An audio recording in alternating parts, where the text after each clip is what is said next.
there are countries that seem like they're straight out of a fantasy novel. Forests where the fog moves as if it's breathing, medieval streets that have seen entire empires come and go, and cities where technology lives easily with traditions that are hundreds of years old. From strongholds built to stand against invasions, to islands where seals relax. But by the end of the video, I'll tell you why it's a country with more forests than people, and how the swamps breathe under your feet. Welcome to Estonia. In the southwest of the country, in a bay with calm waters, you'll find Pärnu, a city that since the 17th century has been known as a resting place for nobles, merchants, and even leaders who sought to recover thanks to its famous mud baths. Today, it's still considered Estonia's summer capital, and it's no accident. Its main beach, with fine sand and gentle waves, fills up with travelers looking to relax or walk along the long promenade, watching the seagulls. People who visit Pärnu usually start at the Pärnu Museum, which gives a really full look at how the city has changed, its fires, its rebuilding, and how it became a tourist spot. Entry costs about €8. Very close by is the Red Tower, the medieval tower that stood strong through many attacks over the centuries. It costs about €4 to go up to its small upper gallery. The city also has one of the nicest city parks in the country, Ranna Park, opened in the 19th century, where local bands play live music during the summer under a historic bandstand. Pärnu also boasts a unique record. It's one of the areas with the most hours of sunlight in Estonia during the warm months, which extends the nightlife well into the early morning. Before you leave, many recommend trying the kohuke, small local desserts filled with sweet cream, perfect for a sunset stroll. Pärnu is without a doubt a destination that combines relaxation, history, and endless celebrations.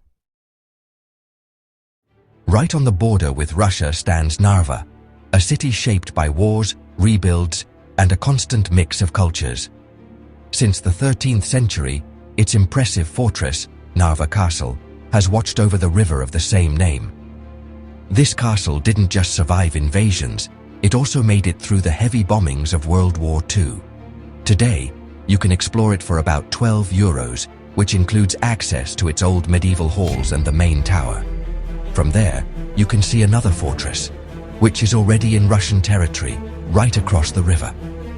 The town hall square, rebuilt to look like its original design from the 17th century, helps you understand what city life was like before the destruction of the 20th century. Very close by is the Narva Art Residency, a modern place where artists from all over the world live and create.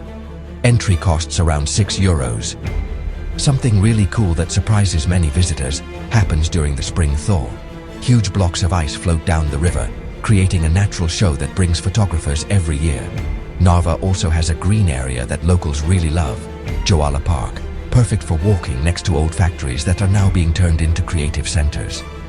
The most traditional dish they recommend trying here is kiluvoileib, a marinated fish sandwich typical in the eastern cities of the country. In Narva, everything just breathes border history, strength, and change. Surrounded by gentle hills and a lake that looks hand-painted, Viljandi is one of Estonia's most charming spots.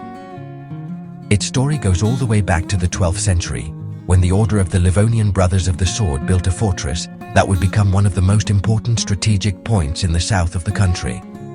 Today, the ruins of Viljandi Castle are still there, offering amazing views and a vibe that makes you imagine medieval battles. Getting into the museum area costs about €5. Just a few minutes away is the Viljandi Museum, where you can find old artifacts, traditional musical instruments, and documents that show how this city became a cultural hotspot. Admission is around €7, but what Viljandi is most famous for is its folk music festival, one of the biggest in Northern Europe, drawing thousands of visitors every summer and known worldwide for mixing old sounds with new ideas. Lake Viljandi, especially at sunset, creates such a perfect reflection that some photographers consider it one of the most beautiful natural mirrors in the country.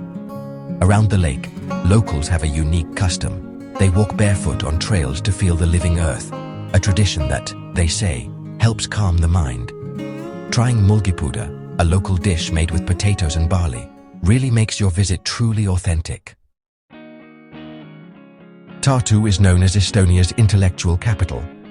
Founded in the 13th century, Its history is marked by fires, foreign occupations, and a cultural rebirth that made it one of the most influential university centers in Northern Europe. The heart of the city is the University of Tartu, whose main building, in a neoclassical style, can be visited for about €6. Inside, there are historic classrooms where key figures in Baltic scientific development once studied. One of the most fascinating places is the University of Tartu Museum, located in the old medieval cathedral that lost its roof after a collapse centuries ago. Admission costs about €10 and includes exhibits on astronomy, medicine, and sacred art. Very close by is the Science Centre, one of the largest science centres in Eastern Europe, with an approximate cost of €15. Here, visitors can walk across a bridge suspended between mirrors that creates the illusion of an endless abyss. The Town Hall Square, with its kissing students' fountain, has become a romantic symbol of the country. In winter, when snow covers the city, Tartu is famous for its makeshift ice skating rinks and for having some of the lowest recorded temperatures in Estonian urban areas during extreme cold snaps.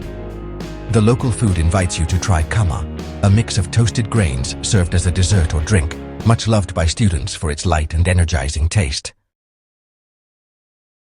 First up, it has to be the medieval jewel of the Baltic, Tallinn.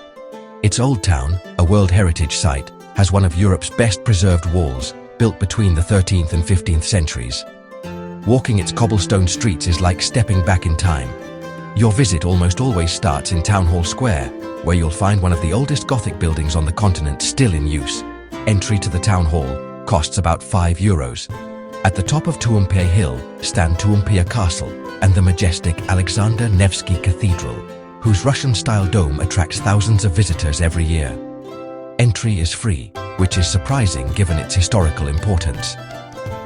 A short walk away is the Kotwatsa viewpoint, famous because on clear days, you can see how the horizon joins the sea with the red roofs. In winter, particularly strong gusts of wind have been recorded here, giving Tallinn one of the local records for wind speed in urban areas. Another must-see is the Estonian Maritime Museum, located in the old seaplane hangar. Entry costs about €15. Here you can see real ships, simulators, and a historic submarine. Tallinn is also known for its medieval food traditions. Many taverns serve elk soup and artisanal black breads, following recipes passed down through generations. Between history, modernity, and a unique atmosphere, the Estonian capital is simply unforgettable. Estonia is one of the most forested countries in Europe. About half of the country is covered in forests. But Estonia only has 1.3 million people. The amount of forest land actually outnumbers the people. The phrase, "the land where the bogs breathe under your feet," describes a real thing that happens in Estonia's bogs. They aren't solid ground. They're made of thick layers of wet moss, roots, trapped water, and organic stuff, which builds up over thousands of years. This surface is squishy and flexible, almost like a giant natural pillow. The movement feels like it's breathing in and out. Our journey through Estonia ends here, but the stories of this country live on in every castle and every city. Estonia shows that you don't have to be a giant country to offer deep and memorable experiences. If you'd like another trip to another corner of the world, just ask. And if you enjoyed this tour, I invite you to support the channel with a like and subscribe so you don't miss the next destinations. See you on the next trip.